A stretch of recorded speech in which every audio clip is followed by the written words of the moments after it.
CMR shopping mall grand opening on 10th September in Miapur. So ఇక్కడ రైతుల్లో ఆందోళన కనిపిస్తోంది. ప్రతిపక్షం బీఆర్ఎస్ చేస్తున్నటువంటి ఒక నిరసన కావచ్చు, ఒక పోరాటం అనేది కనిపిస్తోంది. కేంద్రం ఇవ్వలేదు అని కాంగ్రెస్ చెప్తోంది, బీజేపీ మేము ఇస్తున్నాం. టీఆర్ఎస్ వాడు ప్రభుత్వంలో ఉన్నప్పుడు ఇట్లనే ఏడిచిండు, ఇదే ఏడుపు. నేను చెప్తా ఉన్నా, కేంద్రం నుంచి యూరియా కొరత కిలో కూడా ఉండదు. టైమ్లీ బుక్ చేసుకోవాలా, మాకు ఫలానా పంటకి ఇంత అవసరం పడుతుందని ముందే బుక్ చేసుకోవాలా. అది ఇక్కడికి తెచ్చుకోవడానికి లాజిస్టిక్స్ అంతా మీరు ముందే ప్లాన్ చేసుకోవాలా. దానికి కట్టాల్సిన రైల్వేస్కి డబ్బులు కట్టాలా, తెచ్చుకోవాలా. ఇది రాష్ట్ర ప్రభుత్వం పని చేసుకోలేదు కాబట్టి కేంద్రం మీద బురద తగులుతున్నారు. ఇప్పటికి కూడా ఎంత యూరియా కావాలని ఇస్తుంది కేంద్రం. అయితే ఇందువల్లే మాకు ఇవ్వలేదు, ఎవరు తెస్తారో వాళ్ళకి మాత్రమే మేము ఓటేస్తామని వైస్ ప్రెసిడెంట్ ఎన్నికల్లో కూడా బీఆర్ఎస్ పార్టిసిపేట్ చేయలేదు. 4 ఎంపీలు ఉన్నారు కదండి. అంటే కాదు, నాకు నవ్వొచ్చింది. ఎందుకు? తెలుగు నిలబడ్డాడు. నువ్వు అపోజిషన్ పార్టీయా, నువ్వు ఏంది? నువ్వు ఎన్డీఏనా, నువ్వు యూపీఏనా, నువ్వు థర్డ్ ఫ్రంటా, నువ్వేంది? బీఆర్ఎస్ అసలు వాళ్ళకి ఎంపీలు లోక్సభలో అయితే 0, రాజ్యసభలో 2-3 4 ఇంకా ఇంకా అబ్బో. సో ఆ 4 ఓటు కావాలి. మీరు ఎటు, మీ వర్గం ఏంది? ఎన్డీఏ, యూపీఏ ఆర్ తెలంగాణ రైతుల పక్షం అన్నారు. తెలంగాణ ఆయన నిలబడ్డాడు, మరి వేసుకోవచ్చు కదా ఎటు. తెలంగాణ ఆయన నిలబడ్డాడు అంటే అమిత్ షా ఒక మాట అన్నారు, ఆయన ప్రో నక్సల్ వాది అనేది, నక్సల్ సానుభూతి. మాకు వ్యతిరేకస్తుల మీద మేము మస్తు మాట్లాడతామండి, మాకు అపోజిషన్ నిలబడుతున్నారు. అసలు నువ్వు ఎటు side? What do you feel? మన అమిత్ షా చెప్పినటువంటి మాటలు అది నిజమే అంటారా? ప్రో నక్సల్ వాదు లేకపోతే ఆయన Naxal? I don't know. Sudarshan Reddy గారు ప్రీవియస్ బ్యాక్గ్రౌండ్ నాకు తెలియదండి. ఓకే, నేను ఎన్డీఏ, నేను బీజేపీ, మా క్యాండిడేట్ మేము ఓటేసుకొని వచ్చినాము, గెలిపించుకున్నారు. మంచి అతను, మా భావాజాలాలు ఉన్న అతను, గెలిపించుకున్నాము, వచ్చినాము. సుదర్శన్ రెడ్డి గారు ఇక్కడ judge, supreme court judge, respectable figure అన్నట్టు మాకు ఐడియా ఉంది. ఆయన చిన్నతనము, ఆయన ఐడియాలజీ ఏందో అంత డీటెయిల్గా మేము పోలేదు. మీరు పోలేదా? బీజేపీ నేనైతే పోలేదు, మీరు పర్సనల్ గా పోలేదు. అయితే అదే సుదర్శన్ రెడ్డికి తెలంగాణ జాగృతి తరఫున మేము మద్దతు ఇస్తున్నాము అనే మాట కవిత కవిత నైతిక మద్దతు తెలుగు వాళ్ళు అన్నారు కాబట్టి కరెక్ట్. అది సరిపోదా? లిక్కర్ స్కాములు చేసిన వాళ్ళే నైతిక మద్దతు ఇవ్వాలి. ఆ స్కామ్ అంతా మీరు చేసిందే, మీరు కావాలని పెట్టించిందే. అయినామా? మేము కొనుక్కొని అయినామా అంతగానం లిక్కర్? మేడం మీరు చేయించిందే కావాలని. సిబిఐ వాళ్ళకి కనబడది, ఈడీ వాళ్ళకి తెలియదు. రాజకీయంగా కక్షపూరితంగా కుట్ర చేసి అనవసరమైనటువంటి దాంట్లో ఇరికించారు. అదే టైంలో పార్టీని హస్తగతం చేసుకోవాలనేటువంటి కూడా ఉంది బీజేపీకి. కాదా ఇవన్నీ? మా హస్తగతం టీఆర్ఎస్ ఎట్లా నాకు తెలియదు, కానీ బీజేపీలో మాత్రం రాదు. ఇప్పుడు బీఆర్ఎస్ నుంచి గతంలో వచ్చిన వాళ్ళు చాలామంది, తన పేర్లు చెప్పిన దాంట్లో మెజారిటీ బీజేపీలోకే వచ్చారు. వాళ్ళందరూ బయటికి రావడానికి లేకుంటే బీజేపీలో చేరడానికి కూడా కారణం అందులో ఉన్నటువంటి కొంతమంది పర్సన్స్ అనే మాట. చేరుంటారు. కాంగ్రెస్లో కూడా మస్తు మంది ఉన్నారు టీఆర్ఎస్ వాళ్ళు. మీకు ఇంద్రకరణ్ రెడ్డి, తెలుగుదేశం నుంచి ఆయన ఎర్రబల్లి దయాకర్ రావు, అలా సగం మంత్రివర్గం కాంగ్రెస్కి వెళ్ళి వచ్చిన వాళ్ళే ఉండి. కాంగ్రెస్లో ఉన్న వాళ్ళని కూడా కేసీఆర్ మేనేజ్ చేసిండు 2018లో, గట్లనే గెలిచిండు ఆయన. కాంగ్రెస్ అయితే టీఆర్ఎస్ జాయిన్ అయ్యిండొచ్చు, లేదా కాంగ్రెస్లో ఉన్నా కూడా మేనేజ్ చేసుకున్నాడు ఆయన. చాలామంది ఉన్నారు అట్లా టీఆర్ఎస్లో. ఇప్పుడు పార్టీ ఫిరాయింపులకు సంబంధించి ఈ కేసు ఏమవుతుంది అనుకుంటున్నారు మీరు? ఆ 10 స్థానాలు మేము ఫిరాయించలేదని రాసిస్తున్నారు కదా వాళ్ళు. కండువాలు కాదా అవి? ఏది ఇప్పుడు అట్లా 2014లో ఫిరాయించిండ్రు, 18లో ఫిరాయించిండ్రు, 23లో ఫిరాయించిండ్రు. ఎప్పుడైనా ఏమైనా అయిందా అండి? నేను ఒకటే అడుగుతున్నా. ఆ వేములవాడలో ఆయన ఉండే ఎమ్మెల్యే చెన్నమనేని రమేష్, ఆయన అసలు ఇండియన్ సిటిజనే కదా, ఆయన ఎన్ని రోజులు ఉండే ఎమ్మెల్యేగా? అట్లుంటుందా అండి? అట్లుంటుందా? అటు ఉండొచ్చునా? ఏం చర్యలు తీసుకున్నారు? అయింది అలా. చెన్నమనేని ఎట్లా అవుతుంది చెప్పండి? సో ఆయన పౌరసత్వాన్ని రద్దు చేస్తే సరిపోతుందా? ఇప్పుడు సుప్రీంకోర్టు అనేది కూడా అదే కదా, పదవీ కాలం ముగిసిన తర్వాత. చూడండి, ఇట్లా ఏదో ఒక సీటు అంతగా డీప్గా స్టడీ చేసిన కేసు కాదు నేను. ఆయనకి జర్మనీ పాస్పోర్ట్ ఉండే అని విన్నా. అవును, అవునా? అంటే ఇది జర్మన్ సిటిజన్, ఎందుకు కంటిన్యూ కానీ ఇచ్చారు మరి? Who is responsible? కోర్టులో కేసు ఉండేనా? అవును. ఉండే కదా, మరి ఎందుకు డిలే అయింది? అందులో తప్పేవరది అంటారు అలాంటి కేసులు? అదే నేను కూడా మిమ్మల్ని అడుగుతున్నా. సో కోర్టులు డిలే చేస్తున్నాయి, ఒకదాని తర్వాత ఒకటి ఏదైనా వాయిదాలు వేశారు, అక్కడ ఉన్నటువంటి ప్రజలు ఓట్లేశారు, పార్టీ దాంట్లో టికెట్ వాయిదా ఇచ్చింది. వేసేందుకు ఏముందండి? మీకు ఇండియన్ పాస్పోర్ట్ లేదు, మీకు జర్మనీ పాస్పోర్ట్ ఉంది. సో ఇప్పుడు అలాంటి పరిస్థితులనే ఈ 10 అసెంబ్లీ వీళ్ళు స్థానాలు మేము మారలేదు అంటారు పార్టీ. ఏం చేస్తారు? మీరు మారిండని ఫోర్స్ చేస్తారా? అదే కదా ఇప్పుడు అవుతోంది, అదే కదా. నాకు తెలిసి అసెంబ్లీలో ఓటు పార్టీ విప్పుకి వ్యతిరేకంగా వేస్తే అప్పుడు మీరు ఏమైనా చర్య తీసుకోగలుగుతారు. ఈయన మారలేదు అంటుండే ఆయన. మరి ఇప్పుడు మారిందని ఎవరు చెప్పాలి? బీఆర్ఎస్ చెప్తోంది. వాళ్ళు చెప్తే ఏమొస్తుంది? ఇప్పుడు ఇదే అసెంబ్లీ 42% రిజర్వేషన్లు బీసీలకు ఇచ్చింది. అట్లా ముస్లింలకు కూడా ఇచ్చిండ్రు ఇంతకుముందు. నిలబడవు కదండి, రాజ్యాంగ ప్రకారంగా నిలబడదు కదా 50% దాటితే. నువ్వు చిన్నపిల్లగానవా, నేను చిన్నపిల్లగానా? తమిళనాడుకు ఆ ఇష్యూ ఉండే, కోర్టుకు పోయినరు, సుప్రీంకోర్టుకు పోయినరు, తెచ్చుకున్నారు. నువ్వు కూడా తెచ్చుకోయా, రాజకీయాలు ఎందుకు చేస్తున్నావు? నీకు తెలియదా రాజ్యాంగం? నాకు తెలియదా? నువ్వు తుర్కోలను ఎందుకు యాడ్ చేస్తున్నావు అందులో? మేము వ్యతిరేకం, దానికి ఉన్నది కూడా తీసేయాలంటున్నాం మేము. దేనికి వ్యతిరేకం మీరు? మేము రిలీజియస్ రిజర్వేషన్కి వ్యతిరేకం, కాన్స్టిట్యూషన్ కూడా వ్యతిరేకమే. నువ్వు అట్లా వ్యతిరేకం అని తీసుకొచ్చి ఉన్న వాళ్ళంతా బీసీలకు ఇచ్చినట్టు ఇచ్చి మొత్తం తుర్కోలకు ఇస్తా అంటే మేము ఎందుకు ఒప్పుకుంటామండి? ఏమవుతుంది ఇప్పుడు ఈ 42% రిజర్వేషన్? అది నిలబడదు కదా, 50% దాటకూడదు కదా. ఏదో పరిగిమాలిన రాజకీయం కోసం ప్రజలకు తెలియదా అండి ఇవన్నీ? ఒక్క సీట్ రాదు కాంగ్రెస్కి. రేపు ఎలక్షన్లు పెట్టుకోవాలంటే నా జాలు ఒక సీట్ రాదు నా జిల్లాలో. కాకపోతే ఇది సాధించిన తర్వాత మాత్రమే మేము స్థానిక సంస్థల ఎన్నికలకు వెళ్తామంటున్నారు కదా వాళ్ళు. ఇది అయిన తర్వాత మాత్రమే అంటే ఆయన వెళ్ళే షోకు లేదన్నట్టు, కావైపు వెళ్ళే ధైర్యం లేదన్నట్టు లెక్క. ఎన్నికలు ఇప్పుడు జరగదు, ఏదో సాకు చూపిస్తున్నాడు, ఇది రిజర్వేషన్ సాకు చూపిస్తున్నాడు. ఇట్లా మా డాడీకి పీసీసీ ప్రెసిడెంట్ ఉన్నప్పుడు ఈసారి 50% ఇస్తాం బీసీలకు అంటుండే. ఎక్కడ ఇస్తారండి? ఇయ్యలేదు. నేను మా నాయననే అంటున్నా కదా, ఇయ్యలేకపోయినరు, వివిధ కారణాల వల్ల ఇయ్యలేకపోయినరు. కానీ ఆయన గెలిచిండు ఎలక్షన్లు. ఆయన 2 సార్లు ఉన్నాడు, 2 సార్లు గెలిపించిండు పార్టీని. ఎలక్షన్ అంటే గెలిచే గుర్రాలుకి ప్రాధాన్యత ఇస్తారు. డబ్బున్న వాళ్ళకే గెలిచే గుర్రాలకి కూడా ఉంది కదా ఇంకో ఆస్పెక్ట్. ఏది? డబ్బున్న గెలిచేటోనికి డబ్బు ఉందంటే ఇప్పుడు ఏం చేద్దాం? గుంజుకుందామా? డబ్బున్న వాళ్ళకే గెలుస్తారు. గెలుస్తాడు, డబ్బు లేనోడు గెలుస్తాడు. ప్రజలు ఎవరు ఆశీర్వాదం ఇస్తారు వాళ్ళు గెలుస్తారు. ప్రజలు ఎవరికి ఆశీర్వాదం ఇస్తారో అటువంటి ఐడెంటిఫై చేయటమే ఎలక్షనీరింగ్ యొక్క నాక్. ఇప్పుడు నాన్నని మీరు అట్లా అన్నారు, ఆ తర్వాత నాన్నలేదండి, కాంగ్రెస్ అధ్యక్షుడుగా మేము 50% సీట్లు ఇస్తాము, ఎస్సీ ఎస్టీ రిజర్వేషన్ పోను, మిగిలిన దాంట్లో 50% బీసీలకు ఇస్తాము.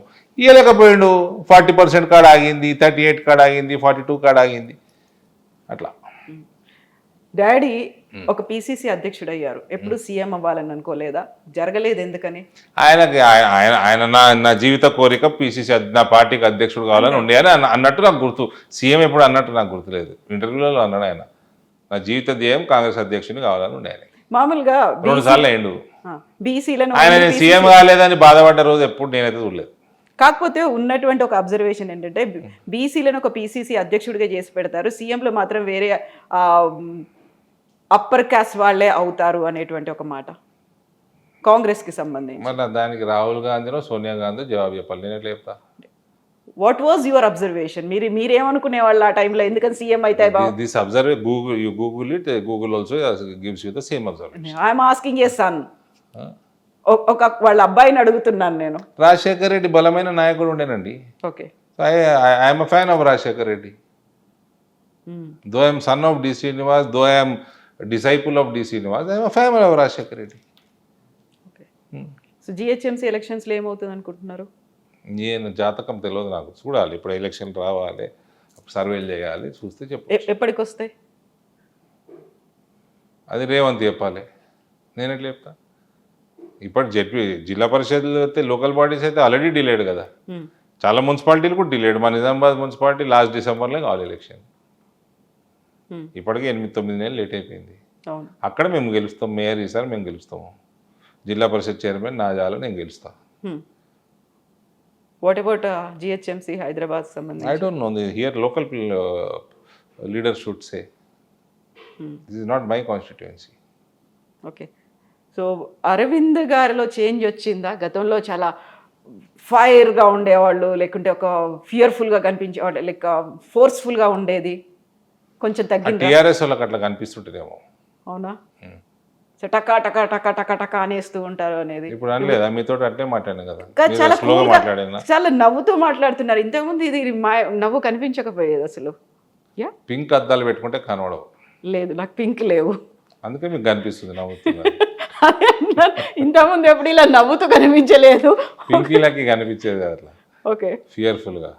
చాలా ఫోర్స్ అనేది ఉండేది అంతకుముందు. ఇప్పుడు కొంచెం మెచ్యూరిటీయా, లేకుంటే రెండోసారి ఎంపీ అయ్యారనేదా, చాలా కూల్గా ఉన్నారా, ఎలక్షన్స్ ఇంకా రాలేదు అని? ఎప్పుడు కూల్గానే ఉంటానండి. నా జీవితంలో ఇప్పటి వరకు 8 సంవత్సరాల రాజకీయ జీవితంలో నేను ఇయ్యలటి వరకు టెన్షన్ పడ్డ రోజు లేదు.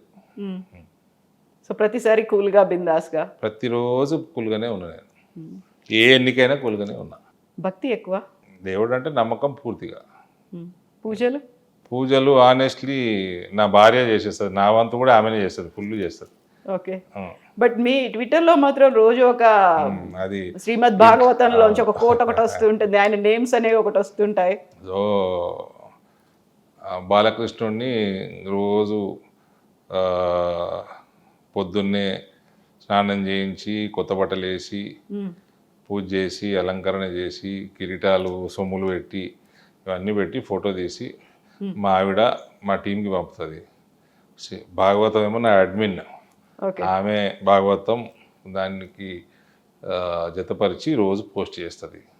మళ్ళీ సాయంత్రం కాగానే మళ్ళీ కృష్ణుడిని ర్యాప్ చేసి టవర్లో ఉయ్యాలు వేసి 2 నిమిషాలు ఉయ్యాలు ఊపి పండుకోబెడుతుంది. మళ్ళీ పొద్దున్న లేగానే మళ్ళీ ఇదే ముచ్చట. కాకపోతే మీరు పోస్ట్ చేస్తూ ఉంటే అవన్నీ మీకే భక్తి ఉందేమో, రోజు ఒకటి అలా భగవద్గీత భాగవతాలు చదువుతున్నారు. స్మార్ట్ మ్యారేజ్ అంటారండి. ఓకే, స్మార్ట్ మ్యారేజ్ అంటారు దీన్ని. ఓకే, అండర్స్టాండింగ్ కూడా, తెలివైన పెళ్ళి అంటారు. నేను అనేది యాక్చువల్గా ఈ నవ్వు ఎప్పుడు ఉండకపోయేది ఎందుకలా, ఇప్పుడు మిమ్మల్ని వెదిరిమంటారా? నేను అలా అనట్లేదు, ఇంతకుముందు ఎప్పుడు ఇలా ఉండకపోయేది ఎందుకు అనేది. నవ్వుతున్నా, ఫోటో నవ్వుతున్నా చూడండి. అది పాతది, అది నాన్న టిఆర్ఎస్ ప్రభుత్వమే ఉండే అప్పుడు, టిఆర్ఎస్ ఎంపీ. ఇది పార్లమెంట్ హాల్లో కదా ఫోటో. ఇదా, మేమిద్దరం కామర్స్ స్టాండింగ్ కమిటీలో ఉన్నాము. ఓకే, స్టాండింగ్ కమిటీ మీటింగ్ కాకంటే ముందు అయిపోయాక ఇమీడియట్గా ఆ రోజు కమిటీ హాల్లో అది. ఓకే, గుడ్, బాగుంది. సో నాన్న ఆ టైంలో అప్పుడు లాస్ట్ స్టేజ్లో ఉన్నప్పుడు పార్టీకి సంబంధించి అన్నయ్యది ఒక ఇష్యూ అయింది. ఆయన ఏ పార్టీలో ఉన్నాడు, లేకపోతే నాన్న ఏ పార్టీలో ఉన్నాడు, అమ్మ చెప్పడం, ఇవన్నీ అయ్యాయి కదా. ఇప్పుడు అమ్మ ఎలా ఉన్నారు, ఎక్కడున్నారు? అమ్మగారు ఉన్నారు పైన, ఇక్కడే ఉన్నారు. ఓకే, సో ఆ ఇష్యూ అంతా సాల్వ్ అయిపోయిందా ఇప్పుడు? అలాంటిది ఏం లేదా? అన్నయ్య నాకేం ఎప్పుడు ఇష్యూ కనబడలేదు. ఎవరు ఇష్టం ఉంటే వాళ్ళ పార్టీలో ఉంటారు. ఏం పెద్ద మా కుటుంబమే ఉంది అయింది అట్లా, చాలా కుటుంబాలు ఉన్నాయి అట్లా. ఓకే, సో చాలా ఎవరు ఇష్టమున్న నాయకుడు. నాకు మోడీ ఇష్టము, నాకు బీజేపీ ఐడియాలజీ, నాకు హిందుత్వ భావాలు ఉన్నాయి, నా పార్టీలకు నేను పోతా. నిజం అట్లా అంటే మా నాయన నన్ను క్రికెట్ ఆడుతుంది కూడా వద్దన్నాడు. బిజినెస్ చేయాలంటే కూడా భయపడ్డాడు ఆయన. రంజీ క్రికెటర్ మీరు? అన్నిటికీ ఆయన కొంచెం భయపడ్డాడు, హెసిటేట్ అయ్యాడు. మా దారి మేము చూసుకుంటామండి, ఎవరి ఫ్రీడమ్ వాళ్ళకి. సో రంజీ క్రికెటర్ కదా, క్రికెట్ ఆడేవాళ్ళు మీరు? అప్పట్లో ఆడినా. So bowler, batsmen? నేను ఓపెనింగ్ బ్యాట్స్మెన్ అండి. ఓకే, సో వెరీ రీసెంట్గా అయినటువంటి ఏషియా కప్లో match boycott India Pakistan match అనేది ఒకటి ట్రెండ్ అయింది. మన వాళ్ళు ఆడారు, గెలిచారు. ఓకే, ఆడి పాకిస్తాన్ తొక్కారు కదా, సంతోషం ఏముంది? కాకపోతే మనం పహల్గామ్కి చేతులు కలపలేదు కదా, అది సరిపోతుందా? అంతే. మీరు you want to express something, express it. ఆడకపోతే పాయింట్లు పాకిస్తాన్కి పోతాయి కదా, వానికి హెల్ప్ చేసినట్టు అవుతాం. I'm not for it. కాకపోతే అక్కడ పహల్గామ్ అటాక్ అంత అయింది, ఆపరేషన్ సింధూర్ని మనం తొక్కండి పాకిస్తాన్ని, ఎన్ని రకాలుగా తొక్కగలిగితే తొక్కండి, క్రికెట్లో తొక్కగలిగితే తొక్కండి, తొక్కిరు కదా. ఓకే, క్రికెట్లో అంటే ఆటగాళ్ళు చూసుకుంటున్నారు అక్కడ మైదానంలో, యుద్ధంలో సైన్యం చూసుకుంది, మంచిగానే చూసుకుంది కదా. దాన్ని ఎందుకు మళ్ళీ వెనక్కి పిలిపించేశారు అనేది, ఎందుకని కంటిన్యూ చేయలేకపోయారు అనేది? పాజ్. ఎందుకు పాజ్ ఎందుకు? War objective was achieved. మేము టార్గెట్స్ ఆ రోజు టార్గెట్స్ ఐడెంటిఫై చేసి డిస్ట్రాయ్ చేసిండ్రు, వాళ్ళకి తగిన గుణపాఠం నేర్పిండ్రు, పాజ్ చేసిండ్రు. మళ్ళీ ఇంకేమైనా చేస్తే ఇంక ఎక్కువ చేస్తామని కూడా చెప్పిండ్రు. పాజ్ చేయడానికి వెనకాల కూడా ట్రంప్ ఉన్నాడు, ట్రంప్ చెప్పడం వల్ల ఇలా అయింది అనే మాట, ఆరోపణలు. ఎవడు లేడు పాజ్ చేయడానికి, ఎవడు లేడు వెనకాల అని మోదీ గారు పార్లమెంట్లో కుండబద్దలు కొట్టాడు చెప్పి. కాకపోతే ఇదే పదే పదే వస్తుంది, మొన్న కూడా మ్యాచ్ టైంలో కూడా అయింది అదే. సో మొన్ననేమో అప్పుడు అంత హడావిడి చేశారు, ఆపరేషన్ సింధూర్ అన్నారు, మధ్యలో ఆపేశారు, ఇప్పుడు మళ్ళీ బీసీసీఐ మ్యాచ్లు పెట్టింది, ఒక న్యూట్రల్ స్టేడియంలో ఆడుతున్నారు, ఇవన్నిటికీ లింక్ పెట్టే కదా మాట్లాడుతోంది. మాట్లాడతారు మేడం, అపోజిషన్ మాట్లాడాలి, అలా పనే అది, మాట్లాడాలి కాబట్టి చెప్తున్నా. పార్లమెంట్ కూడా నడవనియండి, వివిధ విషయాలు మాట్లాడండి, ప్రభుత్వాన్ని ఇరుకున పెట్టడానికి ప్రయత్నం చేయండి. ఏం లేకుండా పొద్దున్న లేవగానే ఆడికి మేము రాగానే 2 నిమిషాలు ఉంటాం ఆడ, 2 నిమిషాల్లో అడ్జాను, రోజు అదే పని. దీంతో ఎవరికి లాభం? మీకు కూడా లాభం లేదు.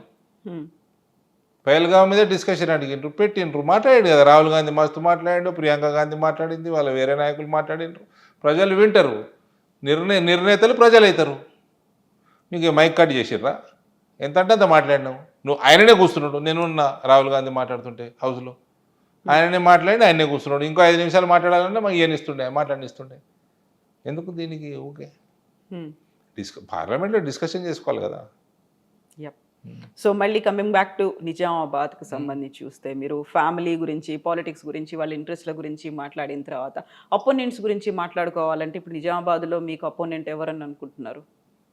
మాకు ఆనెస్ట్లీ స్పీకింగ్ మేము నేను స్టాటిస్టిక్స్, సర్వేలు, నాకు డేటా, నేను దాని మీద బాగా ఆధారపడతా. ఇప్పుడు ఇవాళ మా దగ్గర నిజామాబాద్ జిల్లాలో నా నియోజకవర్గం కాకుండా బాన్స్వాడ నుంచి 6 మండలాలు ఉన్నాయి. నా నియోజకవర్గంలో 25 మండలాలు ఉన్నాయి.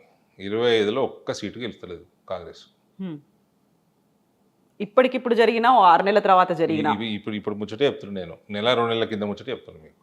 ఓకే, ఇంకా యాడికింత కాంగ్రెస్ వీకే అవుతుంది తప్ప వాళ్ళు పొడుస్తలేరే, వాళ్ళకు ఓటు శాతం పెరుగుతుంది. ఈ వరదలు, ఆ వరదలలో ఏం చేయకపోవడము, ఇంకా రైతులను ఇంక ఇబ్బంది పెట్టడము, ఇప్పుడు యూరియా కొరత, ఇంకా బోనస్లు ఇవ్వకపోవటము, ఇంకా ప్రామిస్లు ఇంకా డిలే అవ్వటము, ఇంకా ఓటు శాతం తగ్గుతుంది. టీఆర్ఎస్ ఎక్కడా లేదు. 25లో టీఆర్ఎస్ ఒకటే చోట గెలవచ్చు అని వస్తుంది, అది కూడా గెలవనీయం మేము. ఏదది? ఎక్కడ? ఒక్క మండలంలో ఉన్నది. ఇంతకుముందు మంత్రి ఉండే ఆయన సొంత మండలం, ఇది నా సొంత మండలం కూడా అదే. ఆడ జర్ర ఫైట్ ఉన్నట్టు తెలుస్తుంది, ఆడ కూడా గెలవనీయం. ఓకే, సో ఇప్పుడు మనం గెలుపు ఓటంల గురించి మాట్లాడుకున్నప్పుడు, లాస్ట్ టైం జరిగినటువంటి పార్లమెంట్ ఎన్నికల్లో కవిత ఓడిపోవడానికి, ఇండైరెక్ట్గా మీరు గెలవడానికి కారణమే అక్కడ ఉన్నటువంటి కొంతమంది బీఆర్ఎస్ లీడర్లు, ఎమ్మెల్యేలు అనేటువంటి మాట కవిత చెప్పారు. నేనే చెప్పిన మేడం, ఎమ్మెల్యేలు అనలేదు, వాళ్ళ జెడ్పీటీసీలు ఫోన్ చేసి నీకే ఓటేసినాం నేను అని చెప్పారు నాకు. మీరు మేనేజ్ వాళ్ళ చేశారా? మండల స్థాయి వాళ్ళు ఎవరు కూడా తెలియదు నాకు. ఫోన్ చేసి బాయ్ సాబ్ మీకే ఓటేసినామని చెప్పారు, చాలా మంది చెప్పారు నాకు. ఎందుకట్లా? ఆమె ద్వేషిస్తారు, ఎందుకేమో మరి. ఎందుకు అట్లా ద్వేషం ఎందుకు ఉంటుంది? వాళ్ళకి వాళ్ళు చెప్పాలి, నేను ఎట్లా చెప్తా మేడం? ప్రజలు కూడా కొట్టిండ్రు. అక్కడ పార్టీ లీడర్లు నా పంచాయతీ ఏంటంటే, ఆనాడు పసుపు రైతులు ఏదైతే వేసిన 170 పైన పసుపు రైతులు వేసి వాళ్ళు 93,000 ఓట్లు తీసుకుర్రు. నా మార్జిన్ అంతా తగ్గింది. నా బాధ అది. అదంతా కవిత వ్యతిరేక ఓటు. వాళ్ళు లేకపోతే ఓటు నాకు వస్తుంది, బీజేపీకి వస్తుంది. నేను 1,50,000 తోటి గెలవాలి, 70-75,000 తోటి గెలిచిన. అది నా బాధ. అది ఆ బాధ ఎవరు పట్టించుకోరు. ఇప్పుడు అట్లాంటి అపోజిషన్ లేదు కదా, పసుపు రైతుల అపోజిషన్ అయితే లేదు, అంతేనా? పని చేసుకుంటే ఎవరు అపోజిషన్ ఉండదండి. వాగ్దానం చేసినప్పుడు నెరవేర్చాలా, ప్రయత్నం చేయాలా, కొట్లాడాలా, కింద మీద పడాలా, చేయాలా. చేస్తే ఉండదు. ఇన్ జనరల్గా కూడా పని చేసుకోవాలి. ప్రజలకు తగ్గట్టు వాళ్ళ మనోభావాలకు తగ్గట్టు మన నడవడికి ఉండాలి. హ్మ్. పొగరుబోతు లేకుంటే ఎట్లా? ఎవరున్నారు పొగరుబోతులా? ఎవరు ఓడిపోయిన వాళ్ళు ఉన్నారు, అందుకని ఓడిపోయారు. నా నియోజకవర్గంలో భారతీయ జనతా పార్టీ ఓటు శాతం పెరిగింది. పార్లమెంటు నేను చెప్పేది, అసెంబ్లీలో చాలా పెరిగింది, లోకల్ బాడీస్లో చాలా పెరిగింది, పార్లమెంట్లో కూడా పెరిగిన ఏకైక నియోజకవర్గం నాది. పోయినసారి బీజేపీ ఎంపీలకి, ఇప్పుడున్న బీజేపీ ఎంపీలకి. ఓకే. అయితే మీ మీద పర్సనల్ అటాక్ అనేది జరిగింది, ఇంటి మీద కూడా అటాక్ జరిగింది, రాళ్ల దాడులు ఇవన్నీ అయ్యాయి. ఎందుకని జరిగాయి అవి? తిండి బాగా ఎక్కువై ఎవరికి? బాగా మేసి, ప్రజల సొమ్ము మేసి అజీర్తి చేసి, అది ఎట్లా జీర్ణించుకోలేక దున్నపోతులు పడ్డట్టు ఇతరుల ఇళ్ళ మీద పడ్డారు వీళ్ళు. నా బండి మీద, నా కాన్వాయ్ల మీద, మా ఇంటి మీద ఇది బాగా కొవ్వుగా విరిగిపోయి తిండి ఎక్కువై అయింది. అవి రాజకీయంగా జరిగిన దాడులా లేకపోతే పర్సనల్గా వ్యక్తిగతంగా జరిగిన దాడులా? తిండి ఎక్కువై జరిగినాయండి. బాగా జీర్ణము పట్టేదానికంటే ఎక్కువ మింగి అయింది. రియలైజ్ అయ్యారా ఇప్పుడు మరి? రియలైజ్ అయ్యారా? అయితే ఇతరులు తెలియదు, ప్రజలు చేయించలేదు realise. Okay. TRS party revival ప్రసక్తే లేదు. అది పార్టీ పరంగా జరిగిందా, వ్యక్తిగతంగా జరిగింది అనుకుంటున్నారా మీరు? అది కుటుంబ పరంగా జరిగింది. కళ్ళు నెత్తికెక్కి, కొవ్వు నెత్తికెక్కి కుటుంబానికి జరిగింది. సో అది భవిష్యత్తులో ఇట్లాంటివి మళ్ళీ జరగవా? దేన్ని తీసుకొని కొట్టాలో కొడతాము. ఆ రోజు ప్రభుత్వం ఉన్నది పోలీసు వాళ్ళని అడ్డం పెట్టుకొని చేశారు, ఇప్పుడు ఏం అడ్డం పెట్టుకొని చేస్తారు? అరవింద్ టార్గెటా? అవన్నీ అయితే సిఆర్పిఎఫ్, నాకు కేంద్ర ప్రభుత్వము ఇక రాష్ట్ర ప్రభుత్వములు కాపాడతలేరని కేంద్రం సెంట్రల్ సిఆర్పిఎఫ్లు కాల్చి పడేస్తారు. వాళ్ళు కాలుస్తే మిస్ కూడా కాదు, ఈడగాలిస్తే ఈడ తగులుతుంది, ఈడగాలిస్తే ఈడ తగులుతుంది, షోకుంటే దా. అలాంటి పరిస్థితులు ఉన్నాయా ఇప్పుడు? అంత సీన్ లేదు టీఆర్ఎస్ వాళ్ళకి, లేదు. వాళ్ళు ఎక్కడండి, అలా ముఖ్యమంత్రి ఓ 100 మంది 1000 మంది పోలీసు వాళ్ళని పెడితే కానీ రాలేని పరిస్థితి ఊర్లకి. వీళ్ళ ముఖాలకి ఎన్నడూ వస్తారు ప్రజల మధ్యలోకి? ప్రజల మధ్యలోకి వస్తే దేన్ని తీసుకొని కొడతారో ప్రజలు తెలియదు వీళ్ళకి.